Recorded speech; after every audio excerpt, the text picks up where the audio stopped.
জাতীয় ঐক্যমত্য কমিশনের সঙ্গে রাজনৈতিক দলগুলোর আলোচনার আজকেও অব্যাহত ছিল।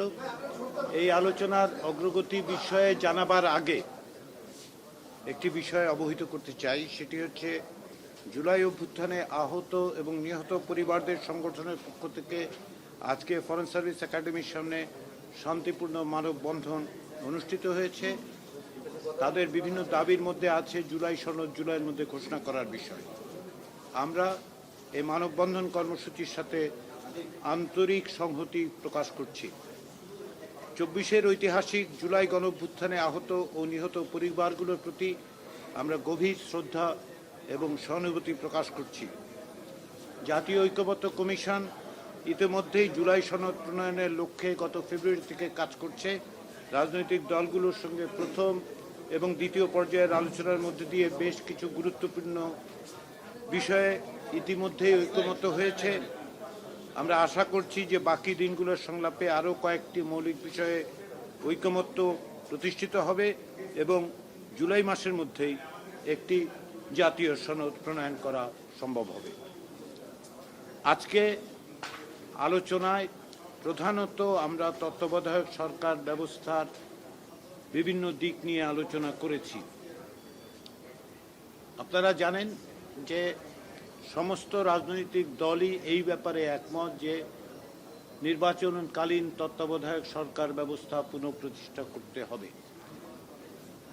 যার অর্থ হচ্ছে যে নির্বাচনকালীন তত্ত্বাবধায়ক সরকার ব্যবস্থা পুনঃপ্রতিষ্ঠার জন্য সংবিধানের ১২৩ অনুচ্ছেদের ৩ উপ অনুচ্ছেদ সংশোধন করতে হবে এবং সংশোধিত ভাষ্য হবে ত্রয়োদশ সংশোধনীর বিধান, যা পঞ্চদশ সংশোধনীর মাধ্যমে পরিবর্তিত হয়েছিল।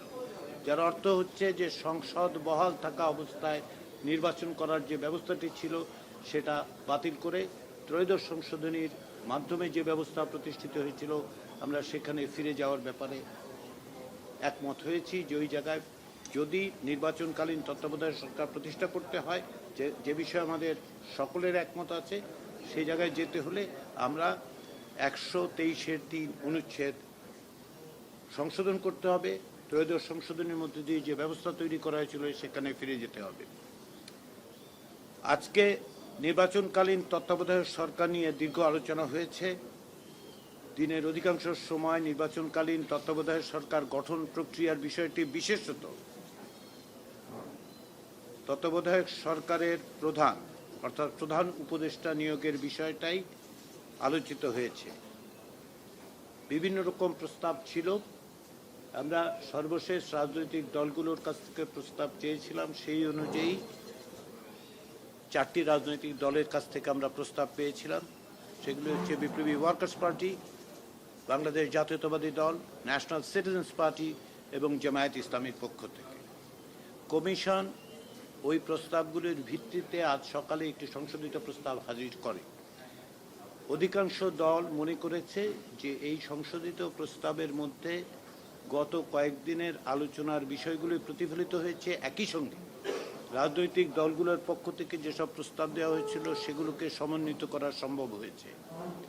তারই প্রেক্ষাপটে বিভিন্ন রকম আলোচনার মধ্য দিয়ে কিছু সংশোধন সংযোজনের প্রশ্নটা ওঠে এবং সেই লক্ষ্যেই, সেই আলোচনার প্রেক্ষিতেই কমিশন দিনের মাঝামাঝি সময়ে আবারও বৈঠক করেছে এবং বৈঠক করে আরেকটি সংশোধিত সমন্বিত প্রস্তাব উপস্থাপন করেছে। এই প্রস্তাবটিতে বিস্তারিতভাবে প্রধান উপদেষ্টা নিয়োগের পদ্ধতি বলা হয়েছে। এই প্রস্তাবের অধিকাংশ বিষয়ে দলগুলো একমত হয়েছে।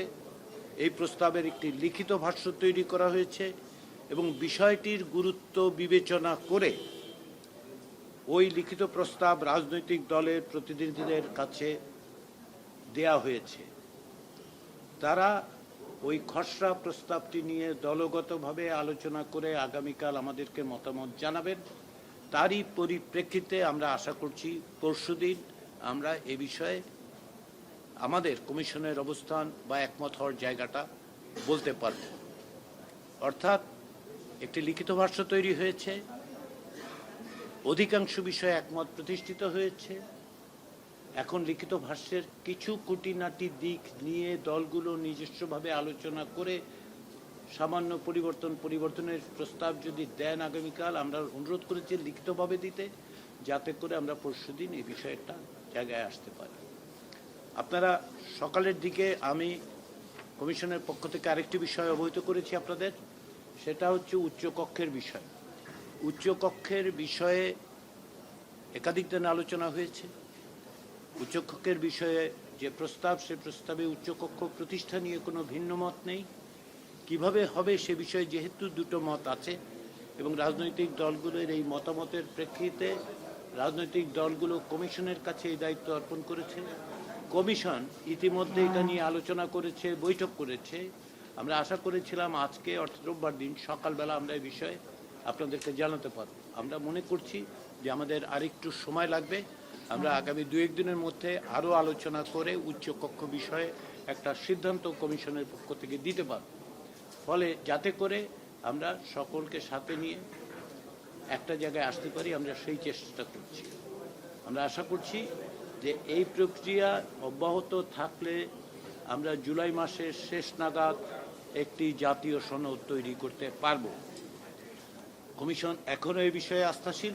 কমিশন এখনও মনে করছে যে এই প্রক্রিয়া অব্যাহত রেখে রাজনৈতিক দলগুলোর সহযোগিতা অব্যাহত থাকলে, যে জন্য আমি বারবার রাজনৈতিক দলগুলোকে ধন্যবাদ জানিয়েছি কমিশনের পক্ষ থেকে, এবং আমরা মনে করি আমরা জুলাইয়ের শেষ নাগাদ 31শে জুলাইয়ের মধ্যে একটি জাতীয় সনদ স্বাক্ষর করতে পারব, সেই আস্থা এবং বিশ্বাস আমাদের আছে। আমি আবারও আপনাদের সবাইকে ধন্যবাদ জানাচ্ছি, কমিশনের সকলে